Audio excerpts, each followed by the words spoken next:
Hi everyone, this is Dimel Gonzalez of Heartwood Financial Services. Hey, welcome to our latest educational video. Today's video is going to be about the One Big Beautiful Bill. That's actually the name of the bill. I'm not just saying that. And there's a lot going on in this bill, and every time I hear about it in the news, it sounds like some people love it, some people hate it. So I want to really give you the highlights of this, how it affects you as an individual, a family member, and possibly also as a business, and what are the implications to the market. So let's get right into it.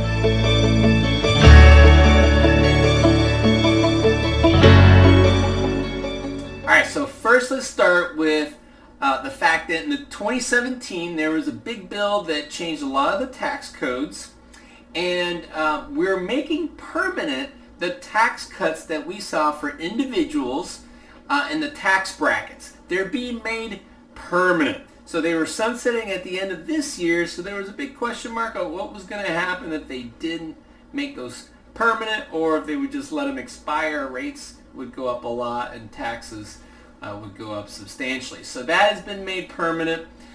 Expanded standard deduction, and so they are bumping that up by $1,000 and $2,000 for individuals and joint filers, and they're actually going to be pegging it to inflation, so it's going to go up over time as well. So that's kind of nice. So you're getting more of a tax deduction if you're doing the standard deduction. They made the repeal of the personal exemptions. They made that permanent as well. We haven't seen that actually in a little while. The other big one, though, is the 20% deduction for QBI. And so that's for people that have a small business, maybe a pass-through business like a Subchapter S or something like that. And that's also been made permanent. So that's really nice. You get the 20% deduction of that qualified business income. Alright, so we talked about what was made permanent that was there before, so now let's get into what's new. There are several new deductions that I want to highlight here. And first of all, I want to highlight that the SALT deduction, this is the state and local tax that was phased out to just $10,000, has been bumped up to $40,000. Now, it's only going to be around for 4 years. It expires in 2029, so Congress is going to have to debate this one again, and it phases out after a certain amount of income. But it is there, and that's especially helpful for people that are in very high tax states like a New York and California. Maybe not so much like Florida, but that's nice for them. And then we also have this no tax on Social Security, which actually ended up being a tax deduction of $6,000 per senior when you're over 65. So that's kind of nice. Now it does phase out as well over a certain limit, and it stops after the year 2028. So it's really only for a few years. So again, Congress will have to debate on how this works. And there's some interesting planning strategies around this too that you can reach out to me if you're kind of in this situation. All right, and then the last one is basically the working class tax deduction. These are deductions that you can use on top of the standard deductions and things we just talked about. So it's an additional deduction for people that have tips and overtime pay. This was the no tax on tips and overtime promise during the campaign. It's not exactly that, but it's pretty good for people that make a significant portion of their income from tips or from overtime. Again, this expires in 2028. There's lots of limits and phase outs involved here, so it's not for everybody, but it's mostly focused on people on the more working class type. So looks pretty good. Alright, so here's how it's affecting businesses. So there's a lot going on here, but again, I just want to boil it down to these three things. You're seeing an increased Section 179. This is where they can take deductions. So that is being increased and being made a lot more lenient. Okay, so you can expense more, different kind of capital expenses. There's also a retroactive R&D expenses. So going back to like even 22 and 23, that you can go back and expense research and development. And then also business interest deductibility is being loosened up a little bit more, specifically for manufacturing and refining type businesses. As you can see, the theme here is they're trying to get more capital spent here in the U.S. in manufacturing and in the energy industry to get more deductions there. So that should be very helpful for businesses, especially if they want to grow and spend money on more growth here in the U.S. All right, so now that you got the highlights of what's going on with the bill, again, there's a lot more going on there, but I just wanted to give you a nice summary of what's relevant to you. I also want to talk about what's been on the media a lot, and that's the effects of the economy and the deficits, how it's going to impact the deficits and possibly even interest rates. And so I want to give you a fair, unbiased assessment just based on the facts as I see it, so that we can look at this without all the political bias that can sometimes come. So let's get started. All right, so as you can see here, this bill is mostly a stimulus bill. And in all stimulus bills, there's usually a deficit impact, meaning that we're going to be probably spending a little bit more, which is partially why it helps the economy, and also, of course, putting more people's own money back in their pocket is also a nice stimulus as well. But as you can see here, there's a lot of different reports about how much deficit is going to be, anywhere from 2.4 trillion to 5.7 trillion. The CBO has it at about 3 trillion, and if you add interest on it, it could be even as high as 5 trillion, although I'll talk about here in a minute why I don't think that that's necessarily the consensus estimate there, but it definitely would be adding to deficit spending if there are no offsets. But again, there are potentially some offsets, so let's get into that. So first, the growth offset.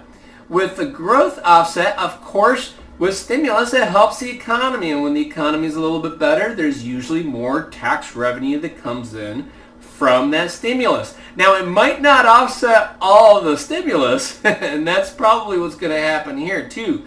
A lot of the studies have shown that it's going to increase GDP by maybe half or 1% or so, and so that's about 100 to 900 billion. That's quite a range, but it's going to definitely have some offset, and it's going to help. So let's say if the average is 3 trillion of a deficit, and maybe we add $500 million, you're still going to be in deficit by about 2.5 trillion. So that's not great, and that's why you're seeing the net effect, which is an increase in the debt to GDP ratio going up to 124 to 130%, which right now we're in the low 100s. So that would definitely be a bump up over the next 10 years. And of course, that has negative effects on our borrowing ability. It makes interest rates go higher, so on and so forth. But there is one other piece that hasn't really been brought up a lot in this bill, and that's because when these different institutions evaluate the bill, they only evaluate the bill. They don't evaluate other policies that are kind of going along congruently with this bill. So let's talk about that here real quick. All right, so I want to make sure we talk about this last piece because it goes along with the bill. Okay, this is part of the policy of the administration. They want to include tariffs. And tariffs are essentially a tax that would bring in revenue. Now, there's a big argument about who's paying the tax. At the end of the day, it seems like basically everyone's paying the tax. The seller, the buyer, and the consumer. But it's being split up among those three different groups in different ways depending on what the item is. But there is definitely income coming in from that. And now that might go down over time. We'll have to see as people make substitutions or more things are made here in the U.S., which wouldn't necessarily be a bad thing for income, but that's another story. But the tariff income could offset some of that deficit spending, which is a big concern. And so just last month we saw that there was tariff income of about $25 billion in July, which was a pretty good number. And so if you extrapolate that out, you can see very easily how we can get, you know, $200 billion of income coming in from tariffs. So the estimates here by Tax Policy Center, SSGA.com, were somewhere around $2 to $3 trillion worth of income from tariffs over the next 10 years. And so if you remember some of the numbers that I was using before, the consensus was about $3 trillion in deficit spending. Subtract, you know, $500 million for maybe some growth offsets. We're at $2.5 trillion kind of on average. And if we get about $2 to $3 trillion in income from tariffs, it seems to be pretty much offsetting all of the potential deficits. And so I don't see the argument of extra interest on our debt to be included in these studies, because there may not be that much extra debt just based on this bill. Now there's a whole lot of other things that could increase the debt, but this specific bill, if you tag it along with the tariffs, seems to be muted with the income being offset by the tariffs.